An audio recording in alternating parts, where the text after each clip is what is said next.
Je vais vous donner un exercice pour mettre en pratique la manière d'utiliser les schémas en T que je vous ai présentés la dernière fois, qui se présentent sous cette forme-là, aussi bien au passif, à l'actif, au produit et aux charges. Et toujours débit à gauche, crédit à droite. Et pour les mouvements, vous avez des augmentations aux extrémités. Pareil pour les comptes de charges et produits. Et ces autres côtés, il y a des diminutions. Maintenant, avant de mettre en pratique tous ces mouvements que je viens d'illustrer dans ces schémas, j'aimerais bien vous rappeler brièvement le sens ou l'idée générale que vous devez avoir de ces quatre notions, le passif, l'actif, les charges et produits. Vous avez d'abord les ressources financières qui s'enregistrent au passif. Ces ressources financières vont être utilisées d'une certaine manière, ce qui va être enregistré à l'actif. Mais dans cette utilisation, il y aura une perte de valeur, ce qui peut être illustré par les charges.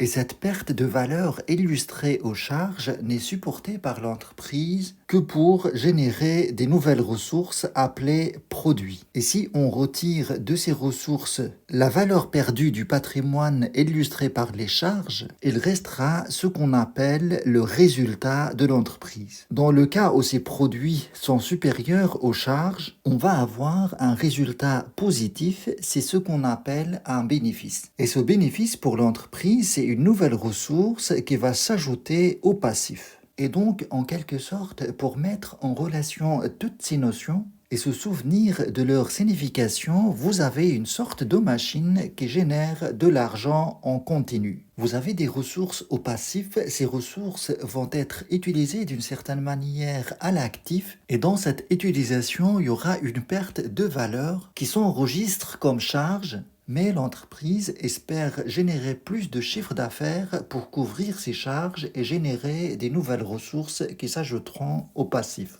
Je vous donne un exemple très simple pour illustrer ce que je viens de vous expliquer. Vous créez une entreprise par exemple avec, on va dire, 60 000 euros. Avec cet argent, vous installez votre entreprise, on va dire, à 50 000 euros, mais cette installation va entraîner des charges, on va supposer de l'ordre de 10 000 euros. Par exemple, le paiement des loyers, des salaires, de l'électricité, des frais de transport, etc.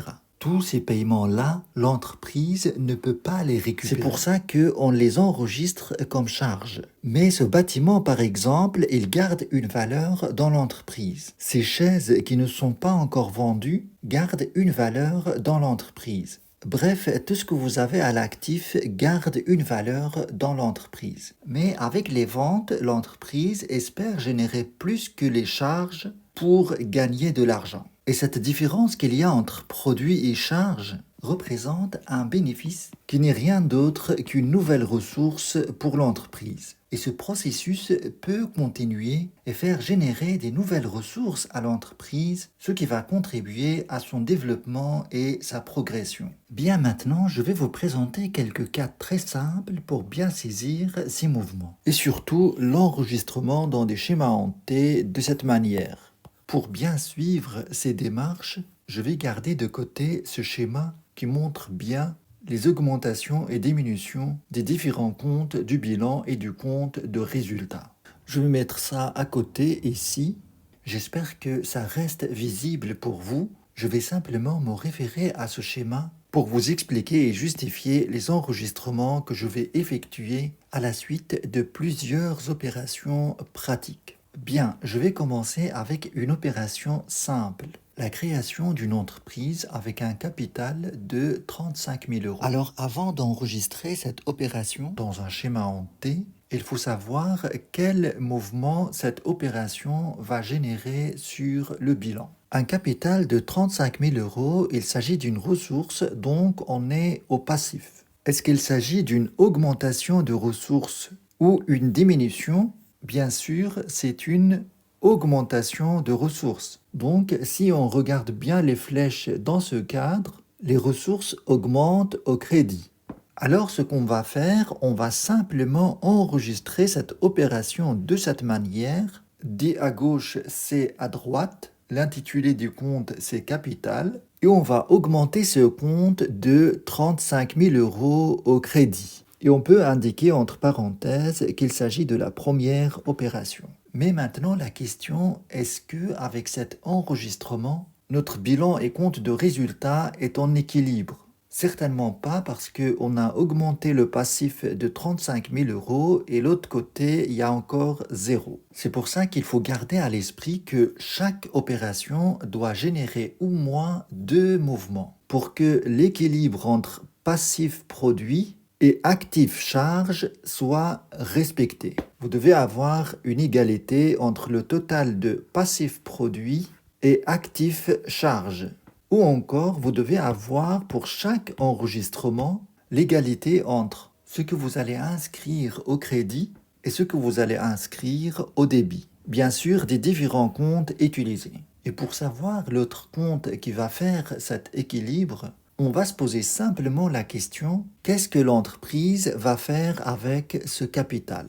Dans cette opération, on ne précise pas ce que l'entreprise va faire avec ce capital. Et donc, simplement, ce capital doit être déposé sur le compte bancaire de la société. Et ça, c'est une obligation légale. Et le fait de déposer ce capital sur un compte bancaire, on se retrouverait à l'actif, aux emplois. Donc, vous aurez une augmentation sur le compte bancaire de la même somme, 35 000 euros. Mais il faut bien savoir, est-ce que cette augmentation, on va l'inscrire au crédit ou au débit. Et pour répondre à la question, on va se référer à ce schéma à l'actif. Les augmentations d'un compte actif, ça se passe au débit. Eh bien, on va simplement enregistrer 35 000 euros au débit du compte banque. Et on peut référencer cette opération en mettant 1 entre parenthèses. C'est simplement le numéro de l'opération. Et là, vous voyez bien que cet enregistrement est bien équilibré.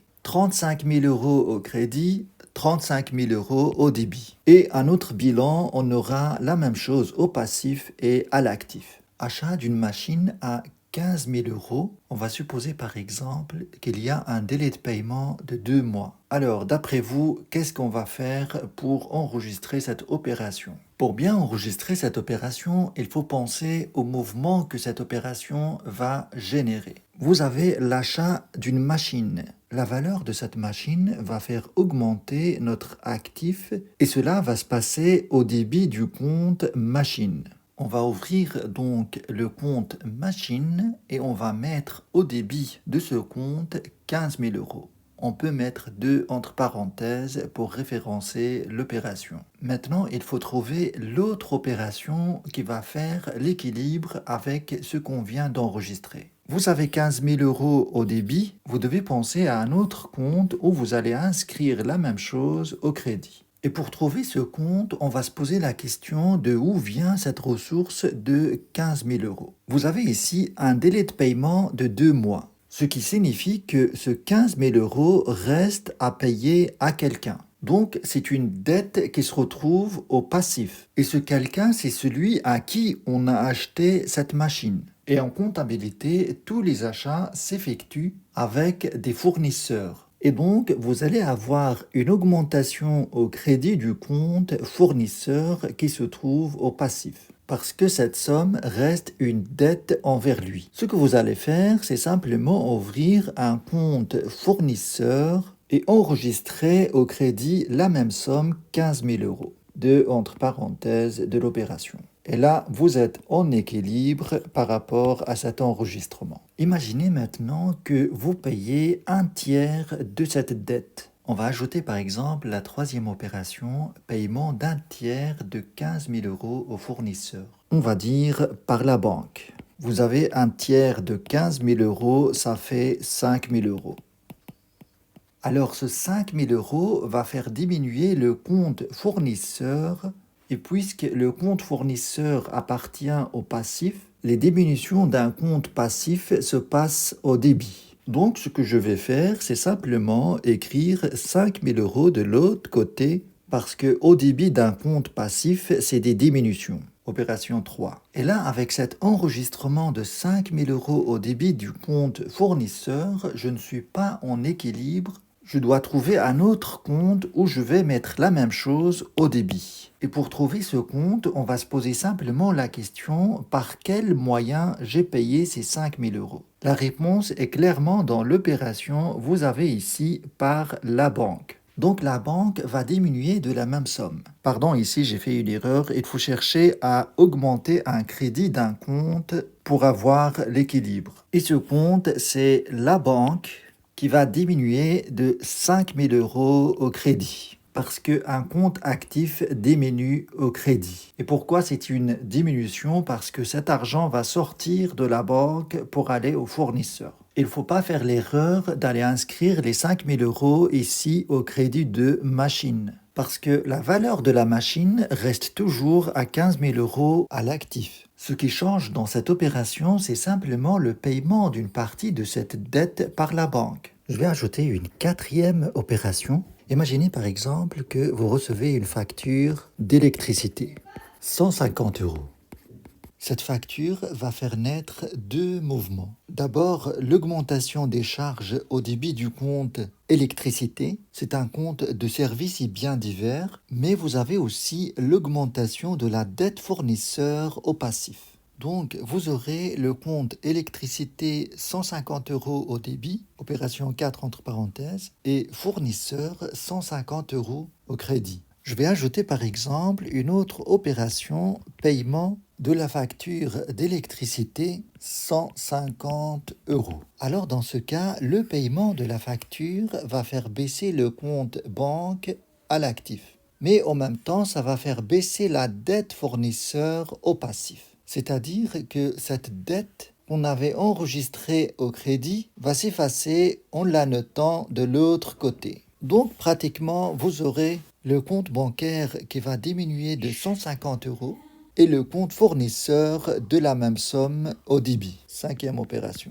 Ici, vous avez remarqué que j'ai utilisé le même compte. Il y avait d'autres opérations, mais c'est pas grave. L'essentiel, c'est qu'il faut savoir qu'on garde toujours le même compte pour enregistrer les différentes opérations qui impliqueraient le compte en question. Et on ne va pas ouvrir le compte fournisseur à chaque fois qu'on parle de fournisseur. Parce qu'à la fin de l'année, on doit clôturer tous les comptes et on calculera les soldes des comptes. Ça peut être un solde débiteur ou un solde créditeur. Je vous présenterai ces notions dans la suite de ces cours. Et je vous donnerai davantage d'exercices pour bien s'entraîner à maîtriser l'enregistrement comptable dans les comptes en T.